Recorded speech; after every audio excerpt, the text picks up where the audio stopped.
Stuck in traffic jam trouble, Emil and his dad argued. Emil was in big trouble for making them late. He got so mad at his dad's yelling, he jumped out of the car. Dad chased after him, worried sick. Suddenly, a crazy scene unfolded. An ambulance started shaking wildly, with a loud, scary scream coming from inside. Pop! The windows shattered, and out leaped a half-bird, half-man monster. It landed on a car with a screech. Security guys ran at it, but the monster fought back with roars, scaring everyone around. The monster tossed the guys aside and bolted. Later, Emil and his dad were at the hospital. They were there for Emil's mom, who was sick and changing into an animal too. It turned out many people were getting sick like that, turning wild and scary. The grown-ups were trying to catch them all and put them in special places to figure out a cure. Everyone was scared and wanted the mutants locked away. Emil didn't want to see his mom. She'd accidentally scratched him before, and he was scared. But his dad said she was still family. The doctor told them about a new, better place for sick people like Emil's mom. Dad agreed right away. He even wanted to move there with Emil, for a fresh start, away from people who knew about his mom. In her room, Emil saw scratches all over the walls and stayed far away. His dad sat with her, talking even though Emil thought she couldn't understand. Weeks later, they moved to a new house by the forest with their dog. School started, and when the teacher introduced Emil, a girl named Nina wouldn't stop asking questions. Emil lied and said his mom was dead, then made up a story about his scar being from lightning. That night, a huge storm raged. The power went out, and scared by the wind and lightning, Emil peeked out the window. He saw a creepy creature staring in. But when the lights flickered back on, the creature vanished. The next day, there was a big emergency. An ambulance carrying sick people crashed in the lake during the storm. When Emil saw a policeman pulling out a monster's body, his dad looked terrified. It was the ambulance carrying the mutants, and now half were dead, with the rest on the loose. The tension mounts as the cops struggle to restrain a frantic Francois, who desperately calls out for his missing wife. Officer Julia offers reassurance, saying Lana's body hasn't been found, suggesting she might be somewhere in the mysterious forest. Returning home, Francois takes an unusual approach, hanging clothes on trees around the house, hoping their scent might lead Lana back to them. The following day, during class, Emil finds himself in an unexpected position. While playing tug-of-war, his entire team collapses except for him. Surprisingly, he single-handedly holds on long enough for his teammates to rally and secure victory. Impressed by his unexpected strength, his peers invite him to a party. But Emil's mind is elsewhere.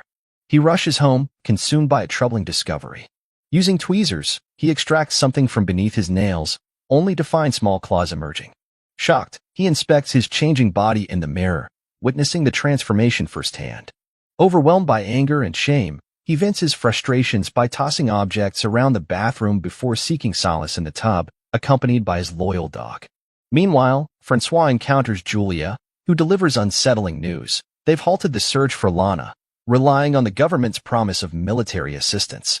Suddenly, chaos erupts as screams pierce the air. The sight of a mutant sends shoppers into a frenzy. Julia springs into action, evacuating the mall, while Francois, still hopeful, searches for Lana among the chaos. To his surprise, the mutant causing the commotion is merely a squid-like creature, hungry for fish. Despite her attempts to flee, Julia, a seasoned officer, apprehends her with ease. In the aftermath, Francois stumbles upon another frightened mutant but chooses to keep this encounter secret. As days pass, Emil tries to blend in at a party, but a moment of illness reveals his worsening condition. Unable to control his actions, he inadvertently embarrasses himself, prompting a hasty retreat into the forest, where mysterious sounds hint at the presence of others like him. The next morning, near the tranquil lake, Emil's solitude is disrupted by the roar of a passing motorboat, signaling further twists in his unfolding tale. Emil wakes up with a nasty taste in his mouth and heads home, only to see scary mutant warnings spray-painted on the walls. Back home, a dash to the bathroom ends with him spewing up a feather. No wonder dinner tasted a little off last night. Ignoring police warnings, Emil and his dad head deep into the woods searching for his mom. Emil asks his dad how he felt when his mom started changing, and his dad assures him he wasn't scared. She's still his mom, just a bit different now. Night falls, and their search continues by car. They blast his mom's favorite tunes, hoping she can hear them.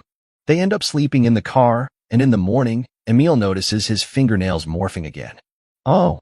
Suddenly, their dog bolts. Emil chases after it and finds a strange kid who can change colors like a chameleon, perched on a tree. Before he can process the weirdness, the Birdman from before attacks Emil. He gets pummeled with wings and scratched, but the Birdman freezes when he sees Emil's changing body. Emil screams, bring his dad running. They grab Emil and escape in the car. Dad wants to go to the hospital, but Emil freaks they'll find out his secret. They almost crash into a horse, but Dad slams on the brakes just in time. Turns out, they're at a riding school where cops are looking for a mutant who attacked the horses. Dad sees his chance and asks the police for a favor. A kind nurse stitches Emil up, believing the story about a dog bite. Phew. Back home, Emil pulls out some stitches and starts licking his wound. Gross. At school, Emil sees a necklace Nina's wearing with a feather just like the one he threw up. Later in science class, the squeaking ferrets drive Emil crazy, and he yells at them to shut up. After class, Emil struggles to ride his bike because of his changing body. Nina tries to be a good friend and even invites him over. But things get weird again when Emil finds a dead bird in the fridge. Nina explains she found it outside his house and took a feather for her necklace. Another close call. Emil realizes he didn't eat the feather, he left it for Nina as a weird present. She's keeping it to help other mutants by donating it as food.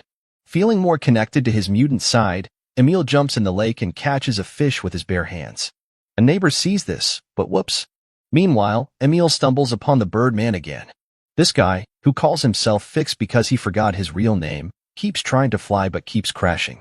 Feeling bad, Emil leaves the fish for Fix and learns about his struggles.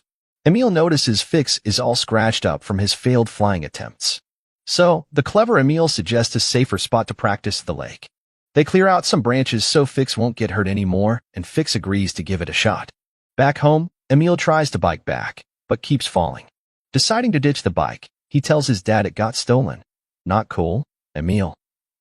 Meanwhile, at the bar where Francois works, the owner made some nasty anti-mutant shirts, which makes Francois super uncomfortable.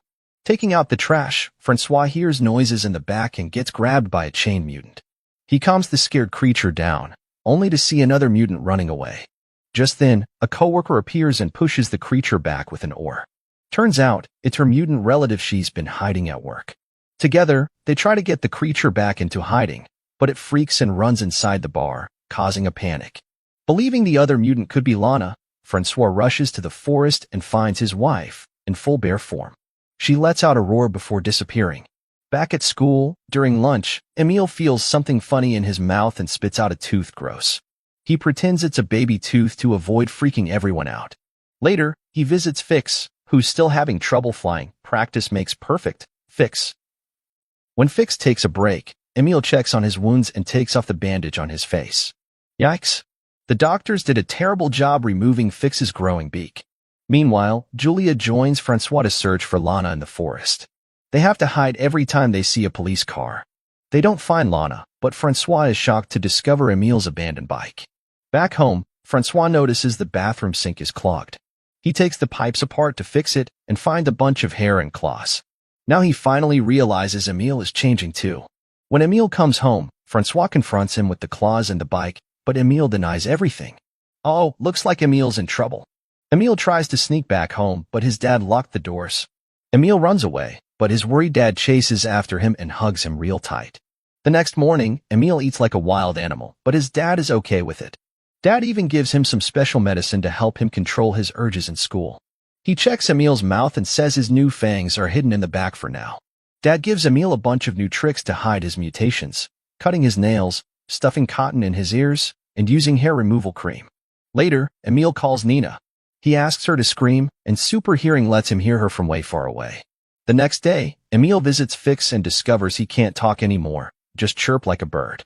But a hug makes everything better. Fix climbs a tree and leaps, finally flying for the first time. Soaring through the sky makes Fix super happy.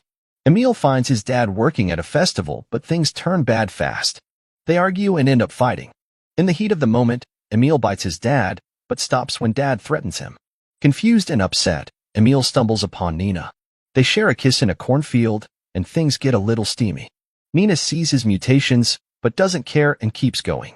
Back at the festival, a classmate corners Emil in the bathroom. The jerk uses a machine that makes loud animal noises, hurting Emil's ears. Scared and angry, Emil scratches the boy's face and runs away. The boy tells everyone, and the hunt is on. People grab weapons and call the police. Emil hides in a field, but a dog finds him. He scares it away with a bark, but the sound attracts two hunters who shoot at him. Fix swoops in and shoves the guy away, using his sharp claws to kill him bad. Then Fix flies off into the woods, and Emil follows after him. But a police car comes after them too. Emil crosses a lake to try and stop the police, but they get mad and shoot at them, hitting Fix. Emil runs to Fix, crying as his friend dies in his arms. A bit later, Francois and some hunters find Fix's body but don't see Emil. Meanwhile, in town, a big mutant sneaks around while army trucks head to the forest. The next day, Emil hides in the forest and eats fruit he finds. When night comes, he climbs a tree and howls with the other animals. The next night, a storm hits, and Emil hides in a cave.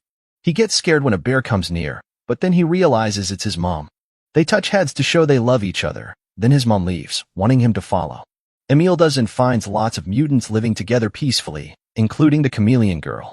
Suddenly, flares shoot into the sky, showing the army found them. Emil and the mutants try to hide, but the soldiers use a painful sound that makes them drop to the ground. The only one who escapes is the chameleon girl, who hides using her camouflage. Later, at the police station, Francois helps Emil say he was drunk and got lost in the forest by accident. But when Emil tries to sign some papers, his hand won't work and breaks the paper. Francois pushes the cops so he can't call for help and seals the papers himself. They leave town in a car, with the police chasing them.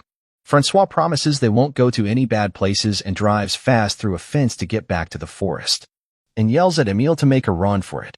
Emil takes off like a furry rocket, howling with joy at his newfound freedom.